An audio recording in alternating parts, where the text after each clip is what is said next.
welcome back to the channel. This is Diesel Engine Assembly Episode 7 for the Caterpillar D2 5J1113 project, and I kind of left you guys hanging at the end of Episode 6 with the latest box of new old stock parts on the bench. So let's open this thing up, see what's inside. Okay, we'll start with this one back here. This is the one that you guys already know about, and we have the old Pac-Man Caterpillar logo. They adopted this one late 60s, used it up through the 80s anyway. So this should be 4 of the 5B 2928 pins. See what we got in here. Sure enough, there's 4 of them in there. And yep, that is the new piston pins right there. Pretty nice and clean yet. So that's what's going to allow me to get these rods put back in the pistons. That's what we knew was in there. Now we'll take a look at some of the other things. We have another box, again with the old Pac-Man logo. Only Caterpillar parts give Caterpillar performance. We have 4 of the 4B 3149 valves, and I believe these are going to be exhaust valves. Yes sir, EX on there. 4 brand new exhaust valves to fit the D3400 for 1113.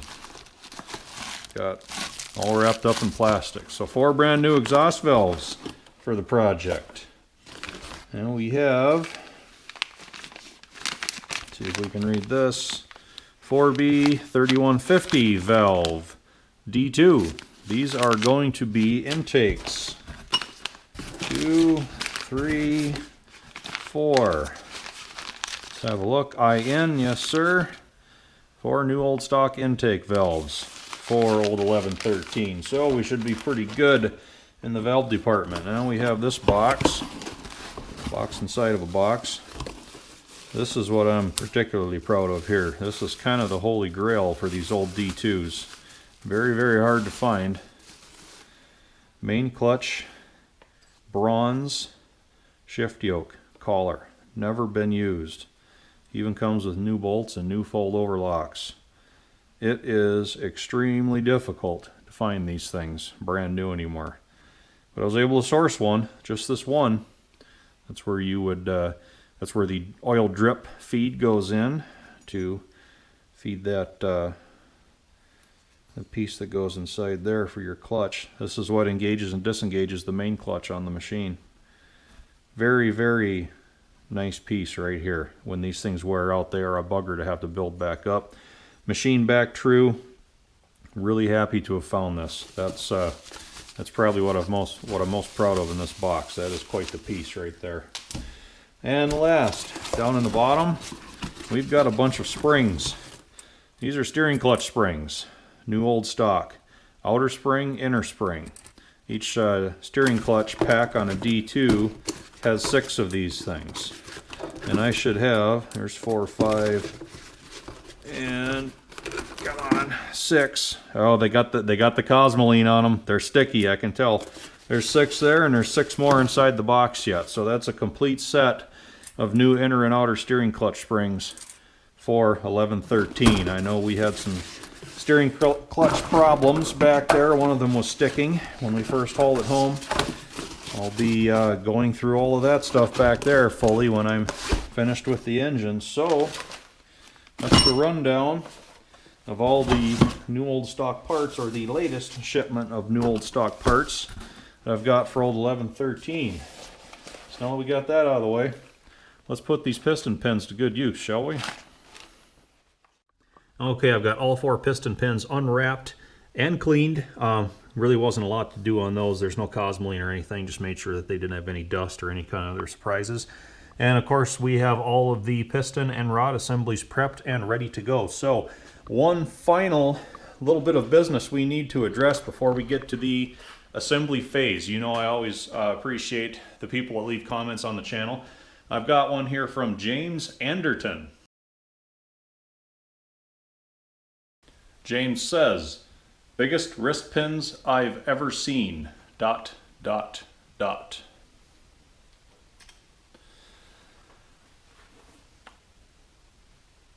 I'm going back to the shed.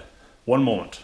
All right, I'm back, and I don't think James has watched enough of my RD6 videos. I brought a few props back from the shed. Those of you regular viewers have probably seen these before, but we'll get one of the old D2 piston pins, wrist pins out of there. Make sure the rod doesn't flop over. There we go. Now we have this. Boom. That is one of the wrist pins out of a 3-cylinder D6, like the one I have. And just so you know, I'm not messing with you, connecting rod. And to prove it, that pin fits. And to round things out, piston. Just full disclosure, I didn't do that. I bought it that way. We'll set it down on its side so we can get a good look at everything. Just the sheer size of those D6 components pretty much dwarf all these D3400 ones. I mean, we'll take the rod, D3400 rod, we'll just gently size that on that piston pin for the 3-cylinder D6. Just that piston pin is darn near the size of the rod journal on the crankshaft of a D3400. So comparing the bulk of those components to these components, I mean, these wrist pins are just darn cute. I mean, look, they've just hatched. The little shell's still there. They're like little pinlets, just babies. Anyway, enough messing around. I'll clear the bench of my props. We'll actually get something done here. So we'll start with number 1, piston and rod. And you guys know how I'm a rather detail-oriented person. Just a few things that are examples of what I admire about these early cat diesels.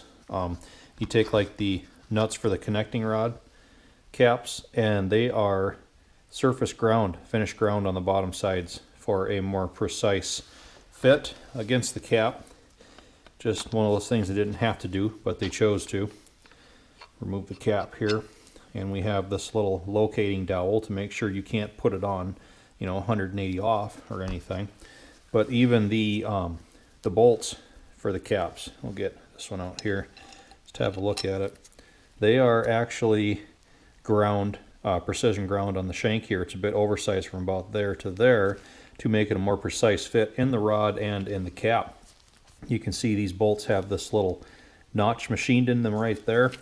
That aligns with this domed-headed pin that they drive in here, so that when you go and place that in the rod, that notch surrounds that pin, and your rod bolt cannot spin, cannot turn. And like I said, they're precision ground. You can see where the oversized shoulder sticks through, so that when you put the rod cap on, and of course you have to have things absolutely square, it's a very nice and tight fit. Helps to keep everything in alignment that much better. Just another example of why I so admire these vintage machines. Granted, the clearances that they run, the tolerance that they have, are horrendous by today's standards. But what's here is extremely overbuilt for what it is and for the size that it is. Just like I said, just something I really like about these. So to prep things here, I'm just going to take my favorite brand of engine assembly grease, a little bit on my finger there. We'll get a good coating on everything. We'll get some smeared around the pin bores and the piston. I should mention all I've done for prep work is to get the circlip installed in one of the bores, because it doesn't matter. You don't need a wide open shot through both of them. You just need to come in through one side, so we might as well get the one in place before anything else is in the way. And we'll give the pin bushing the same treatment. You don't need a ton, just to have a film on there. You don't really have to worry about these D2s that much because of the starting engine on them. You can do a lot of cranking before there's any oil pressure at all to, before there's any compression at all to get oil pressure and to lube everything. So this is just a preliminary lubrication step to have some slick stuff on everything while we're manually turning the engine over during the assembly process. Get just a little bit of a coating on the new pin. And before we put the rod in the piston, we make note of where the V mark is on top of the piston. We noted during the disassembly process that the rod number stampings will be on the same side and in register as this V mark, even though that is backwards for these. That is how this was run in. And, excuse me, since I'm not replacing these rod bearings, there was no need to, because on disassembly I measured all these and we were still at the low end of the new clearance spec. We are just going to reassemble as they were. Again, it does not make any difference if these rods are in 180 off or not. They are symmetrical and they do not care. So we have our stampings right here, and we have our V-notch right there. We'll orient both to the top. This is how those two will go together. Take our pen,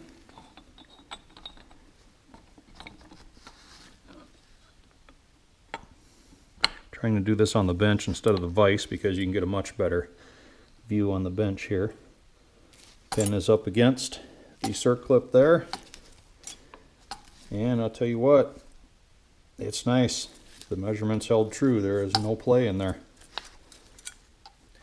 Okay, everybody, I'm going to apologize for the inconsistency, but I have transitioned to the vise.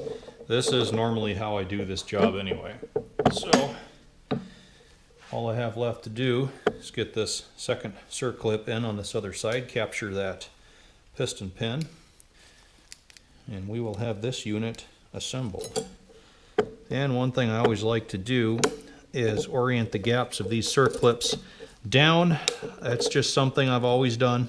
Some guys will say there's a reason for it, others will say it doesn't matter. I'm rather particular, and I just always put the gaps down towards the bottoms. It's just something that I do. Make sure everything is seated. Feels good.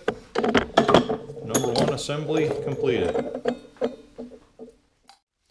Alright, transitioning now to assembly number 2, following all the same procedures as we did with number 1. This is how I usually put these together, get the rod secured in the vise. We have our piston, make note of all of our markings, put everything in register, and we have our new pin, again with some of the engine assembly grease on it. Look in here, get them all lined up. There we are. Oh, that's a nice fit. I like that. I like it when you got to push them. It tells me that there is no excess clearance. Finish it up with the circlip. Gap at the bottom. Make sure it's seated all around. This one's finished. Number 3.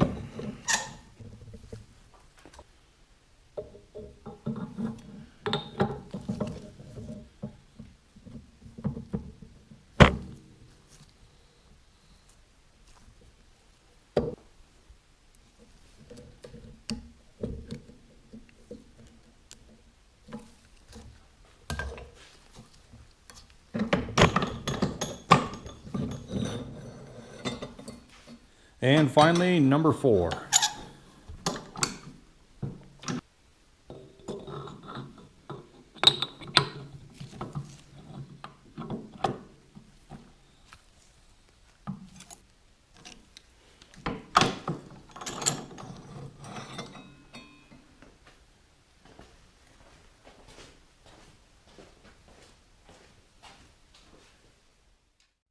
And with that, we've got 4 pretty nice looking assemblies complete and ready for 1113.